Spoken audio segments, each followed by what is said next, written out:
Oh, hello. Now, before we dive into Hulk Hogan fighting space criminals in the suburbs, I've got to take a second here. As you probably know by now, Hulk Hogan, whose real name was Terry Bollea, passed away on July 24th, 2025 at 71 years old after suffering a cardiac arrest. He was also quietly battling chronic lymphocytic leukemia, a form of blood cancer that was never publicly disclosed. Despite his health, Hogan remained a larger-than-life figure right to the end. And today we're revisiting one of his most bizarre on-screen appearances in his honor. Rest in peace, brother. Have you ever asked yourself, what if Hulk Hogan crash-landed in the suburbs, got into a fistfight with The Undertaker, and helped a stressed-out Christopher Lloyd fix his life? No? Well, too bad, because in 1991, somebody did, and they made a whole movie about it. This is Suburban Commando, a sci-fi action kid comedy where Hulk Hogan plays a space bounty hunter who takes a break from laser battles to help a little girl rescue her cat from a tree. Twice. Because he's got that kind of time on his hands in this movie. Yes, that's a real scene. Yes, I'm gonna make you watch it. Yes, you're welcome. Oh, you want to thank me more? Well, hit the like button because we're in for an adventure here, guys. The fact that this movie has Shelley Duvall and a post-Back to the Future Christopher Lloyd elevates it a little, don't you think? Originally titled Urban Commando and intended for Danny DeVito as Charlie Wilcox and Arnold Schwarzenegger as Shep Ramsey. When these two opted to make twins in 1988, the script was bought by New Line Cinema as the follow-up to their highly successful Hulk Hogan film, No Holds Barred. Make sure you go to your video stores and put your order in for my brand new movie, No Holds Barred. I don't know why I did that. What you gonna do when the greatest movie of all times runs wild on you? Highly successful means $16 million? I guess it's all relative. I don't know what the budget on that. We're getting distracted here. This movie is what happens when you combine leftover Ghostbusters props and a desperate attempt to make Hulk Hogan a Hollywood star. Spoiler, it didn't work. But it did bless us with 90 minutes of peak VHS absurdity. But Hulk Hogan, the only movie I really remember him in is Mr. Nanny. It was basically that Vin Diesel movie, The Pacifier, but with Hulk Hogan, and Hulk Hogan did it first. But what other movies has he done? Let's just take a quick gander at that, shall we? He has 202 credits. First huge role was Thunder Lips in Rocky 3. No Holds Barred was really the movie that gave people the idea that he could be a movie star. What is No Holds Barred about? A TV network boss pits a wrestler called Zeus against a wrestler called Rip in a wrestling match. Well, yeah, I assumed it was a wrestling match. Thunder in Paradise, a TV series. Oh, a TV series? I thought that was a movie. Oh, it is a movie. Okay, Thunder in Paradise is a movie. Terry Hulk Hogan stars as R.J. Hurricane Spencer, who was an ex-Navy SEAL. Okay, that looks pretty photoshopped, doesn't it? It looks like a N64 character there. So they made 3 Thunder in Paradise movies and a TV series. 3 Ninjas, High Noon at Mega Mountain. I was peripherally aware of that movie because it looked so bad. And it had Jim Varney in it, that's right. And I was just like, how many 3 Ninja movies have they made? Actually, there are 4 Three Ninjas movies. That'd be a good video to do. That whole franchise, it's so weird. Oh, I'll go into it one day. So strap in, because today we're diving into the plot of Suburban Commando. It starts out exactly like Star Wars, just with less time and care put in.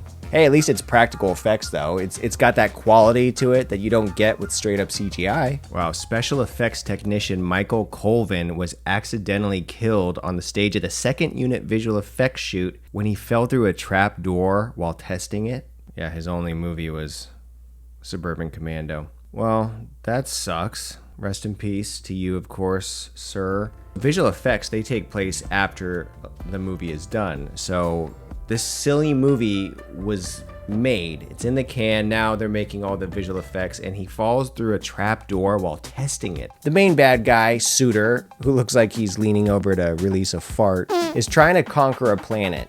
But then our hero, Shep Ramsey, played by Hulk Hogan, enters in badass fashion. This feels a little bit like a live-action Buzz Lightyear movie. So anyway, Hulk beats up a bunch of dudes, and then this guy throws a sharp thing that cuts off Suitor's hand, and he grows this monster appendage in its place. Hulk takes off before the entire spaceship explodes.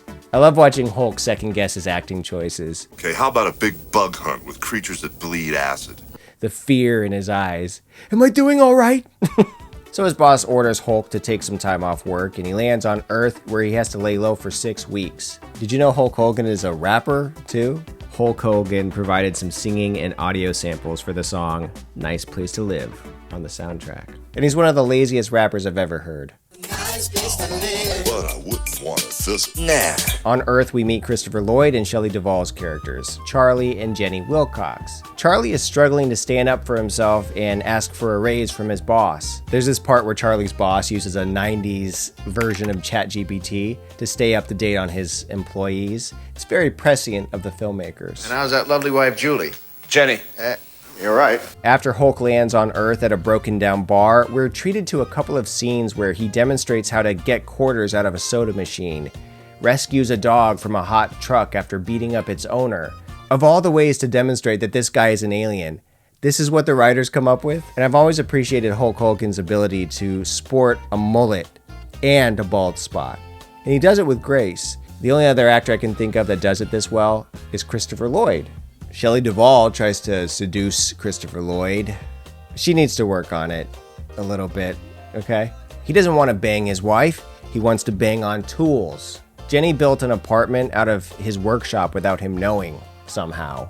What, did she do this overnight? I mean, Charlie's favorite thing to do is mess around in his workshop after work. We established this, right? Oh well. So Hulk rents that room from the couple. Oh, I forgot to mention that Charlie and Jenny have 2 kids. It barely matters, but I thought you should know. Later that night, Charlie spies on Shep and finds his laser gun, and he accidentally shoots it through a wall. 2 bounty hunters are sent after Shep because there's a homing device on this laser gun that Charlie turned on. So now they know Shep's on Earth. And yes, that's the Undertaker right there. Has he been in any other movies? Let's see. Mark Calloway.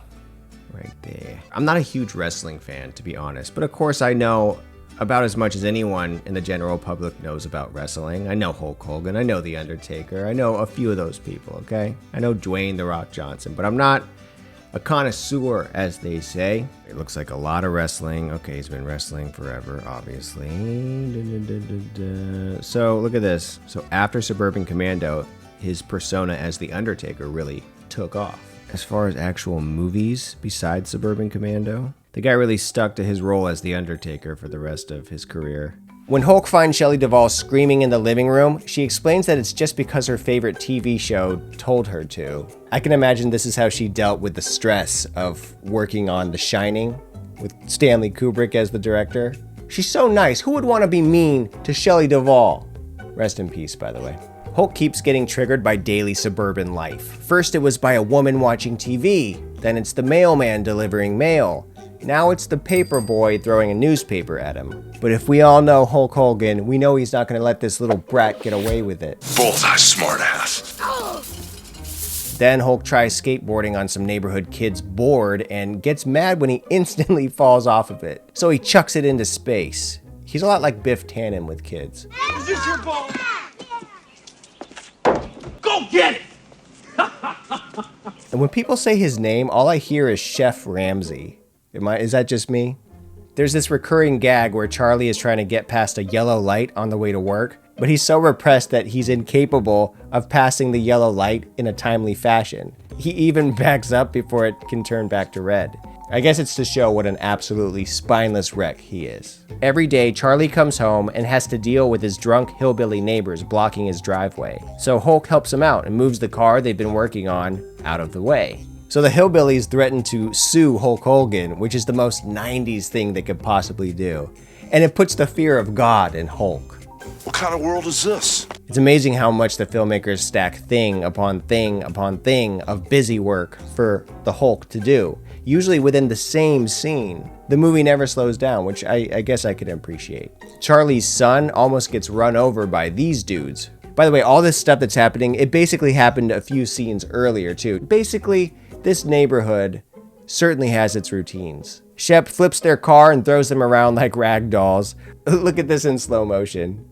Hulk was strong, man, seriously. And like I said, the action does not stop there. Shep is like Superman, except for without all that pesky flying around business. He snatches a purse back from a robber and gives it back to this lady, Charlie has nothing better to do than follow Shep around all night. I guess that's what happens when your one and only hobby room gets turned into an apartment behind your back. Shep destroys this car for being annoying. This movie really predicted the rise of AI in our lives. Way ahead of its time. Now, Shep just wants to help everyone he meets. This mime is no exception. Meanwhile, Hulk helps this kid play a video game, and he ends up breaking it with his intensity. And for some reason, all the kids are happy about that. A video game based on the film was released in 1993. In the game, you play Shep Ramsey and you shoot your way through asteroids. General Suitor's troopers plan to bomb in General Suitor's ships, collect various parts for your ship on Earth, fight one of the bounty hunters, collect power crystals, and do battle with General Suitor. He keeps harassing this mime. Did the filmmakers have some sort of phobia against mimes? They are in the same family as clowns, I guess. But seriously, Hollywood back in the day, they really just did not like mimes. Charlie discovers some cool stuff in Shep's spaceship, a muscle-enhancing arm, and X-ray glasses. Then he sees a woman getting harassed nearby while looking through the X-ray glasses. So he musters up the courage to help her. He gets shot at, and then he does the worm. And then he activates his jet boots and lands on the bad guys, which knocks them out. The lady hugs him, and these notifications can tell that he's horny or something. So this boner notification turns on the laser notification, which triggers the bounty hunter's notification, which notifies them of the exact location of the laser. So now they know exactly where Shep is located. You follow me so far?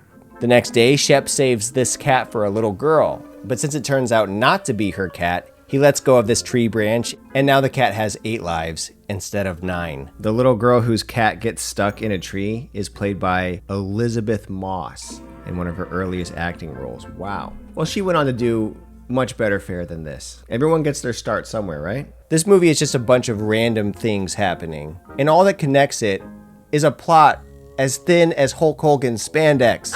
But that's okay, because Shep learns what makes fruit ripe from this lady. And the softer the better, I always say.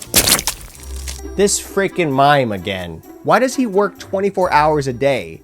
No one's paying him money for it. What are his career aspirations? You gotta ask yourself that. Charlie's secretary is quite a character. She's tough, she has a gun, she's not afraid to flaunt it. She's also got this thing for Hulky Poo. Well, doesn't that thing look familiar? The PKE meter prop from Ghostbusters was reused in this film as a homing device. There's this scene where Shep and Charlie go to a bank where everyone's been frozen by Shep's laser gun. It's these 2 thieves from earlier. They're actually pretty hard-working thieves. Most people would have just taken a day off after a hard night of robbing. Not these guys. Anyway, Hulk almost gets frozen, but it's okay because he drinks antifreeze. Then bounty hunters show up right now. Things! Script! Scraps! Scraps! Hulk takes a very frozen Charlie back to his spaceship. In fact, he de-thaws him on the way home. Both of the leading roles in this film, Hulk Hogan and Christopher Lloyd, were at one point in mind for the role of Mr. Freeze in the 1997 film Batman and Robin. Hulk Hogan for the role of Mr. Freeze? Are you sure about that? Christopher Lloyd would have been a good Mr. Freeze, but I'm glad he wasn't in Batman and Robin because that movie was bat trash. But fun to watch, I mean, let's admit. Shep needs these rare crystals to fix his ship, so Charlie helps him infiltrate his boss's office during a cocktail party so he can get the crystals. Man, the secretary is always packing, isn't she? Boys. If the people from the Nakatomi Plaza were as prepared as her, those terrorists wouldn't have gotten very far, now would they? Before you know it, a fight breaks out between Shep and the bounty hunters. Holy crap, during this scene where they're bending the bars and all that, I suddenly realized I had seen this movie before, at least this scene. It jumped out in my mind. It was kind of crazy how it all came flooding back. Of all the scenes in this movie to remember, it's this one. Crazy how my memories work. And now the moment we've all been waiting for. The big plot twist of this movie. You're a dead man, Ramsey. Man, Hulk Hogan always has a one-liner ready to go in this movie. Let's do a supercut because there's a lot of them in this movie. Going up? Let me give you a hand. Going down? Bye now. Glad I could help. I hate suburbia. Antifreeze. Tag. You're it. You know, for a big guy, you're kind of light on your feet. Have a nice flight, camel breath. Talk about cheap construction. Oh, what is this, a tag team? No wonder you guys never talk. Game over. You lose. Sometimes you gotta lose to win. Get a goldfish. General Suter shows up and kidnaps Charlie's family and forces Charlie to lead him to Shep. The final showdown begins. Shep surrenders, but Charlie hits Suter in the balls so hard that he turns into an alien again. My only weakness. How did you know? Well, he is lucky though. For all he knew, the alien's balls could have been on his knee, like in Star Trek, what was it, 6? Then Suter and Shep start wrestling. This was every little boy's dream match in the 90s. Hulk Hogan versus an alien. At least that's probably what the studio executives were thinking. Shep electro-zaps Suter with power cables, escapes with Charlie, and narrowly avoids a huge explosion. Charlie quits his job, gains new confidence, and destroys the pesky yellow traffic light with one of Shep's blasters. And strangers applaud this, even though it's probably going to make major traffic problems for all of them for the next couple of days. Shep leaves Earth with the unhinged secretary as his companion, but not before doing some gnarly skateboarding tricks for the local kids from earlier. Turns out Shep had a badass skateboard from outer space this whole time. So why was he so terrible at skateboarding earlier? He also flings Elizabeth Moss into the air. All in all, a less active day than usual for Sheppy Poo. The end. Suburban Commando made $6.9 million. That doesn't sound very high, does it? Supposedly the budget for Suburban Commando was $11 million. So this movie flopped. What are you gonna do? But that's the beauty of a cult classic. It doesn't really matter what it made when it was first released. It only matters if people are still talking about it in 2025 like we are. Let's look up some reviews for this movie. This movie gets funnier as I get older. Not a good sign, but oh well. Simultaneously likable and awful. 3 out of 10. Watched it once as a child 30 years ago. The top line says it all. I rented it on VHS, thought it would have been humorous to the 10-year-old child I was at the time. I was mistaken then and have not tried to revisit it since. So you went on IMDb to post this? The 10-year-old in you is crying out. It's crying out. 4 out of 10. Great nostalgic movie. Silly, horrible, but just a good film to remember as a child. 4 out of 10. Generally stupid. Looks like there's a lot of 4 out of 10s for this movie, which is not bad. You know, really, really bad movies usually score 1s. A lot more 1s than I'm seeing here. Never mind, I see a 1 out of 10. A painful movie. I should have known it would be bad since it starred Hulk Hogan. 9 out of 10. Hulk Hogan in space. I guess if you were sitting in an executive's room and at that point with the popularity of Hulk Hogan and someone said, Hulk Hogan in space, your ears would perk up. I'm just trying to figure out why this movie got made, but I think it makes sense. Hulk Hogan in space, Vin Diesel in space, Arnold Schwarzenegger in space, Gilbert Gottfried in space. Weirdly enough, Suburban Commando kind of feels like comfort food. Comfort food that's been in someone's doomsday bunker since 1991, but comfort food nonetheless. You gotta admire how Chef Ramsay not only saved the universe, but also changed Charlie Wilcox's whole outlook on life. That nerdy architect goes from a pathetic yes man to blasting pesky traffic lights into oblivion. Now that's an arc. Sometimes a movie doesn't have to be good. It just has to entertain us on its own ridiculous terms. And Suburban Commando does that, brother! If you enjoyed this video, check out my Patreon or hit the join button right here on YouTube. You'll get early access to videos as well as other exclusive content you can't get anywhere else. You'll also get your name in the credits of every new video. And I just want to say, I love hanging out with you guys. It's been a pleasure exploring these 90s gems, and there's way more to come. As always, see you next time.